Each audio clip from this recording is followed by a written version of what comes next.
சுமார் 6.5 கோடி வருஷங்களுக்கு முன்னாடி தான் பூமியில 10லிருந்து 15 கிலோமீட்டர் டயாமீட்டர்ல இருக்க ஆஸ்ட்ராய்டு அப்படிங்கிறது மோதுது. இதன் மூலியமா அப்ப இருந்த 75% அதிகமான உயிரினங்களுங்கிறது அழிவுக்குட்பட்டது.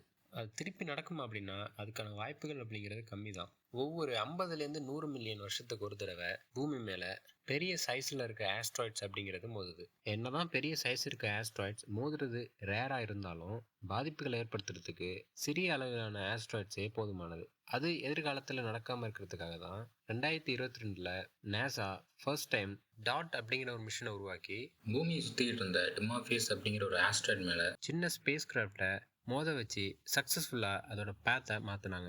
எதிர்காலத்துல ஆஸ்ட்ராய்ட் மூலியமா பூமிக்கு பாதிப்பு வரும் அப்படிங்கிற பட்சத்துல நம்மளால இதை பெரிய அளவுல பண்ண முடியும். அது மட்டும் இல்லாம இப்போ நம்ம கிட்ட பேன்ஸ்டார்ஸ், அட்லஸ், சிஎஸ்எஸ் மாதிரியான டெலஸ்கோப்ஸும் ஸ்பேஸ்ல சில சேட்டலைட்ஸும் இருக்கு. இது எல்லாமே பூமியை சுத்தி இருக்க ஆஸ்ட்ராய்ட்ஸை கண்காணிச்சுட்டு இருக்கும். ஸோ இதன் மூலியமா எதிர்காலங்களில் ஆஸ்ட்ராய்ட்ஸ் மூலியமா வர பெரிய பாதிப்புகளை குறைக்க முடியும்.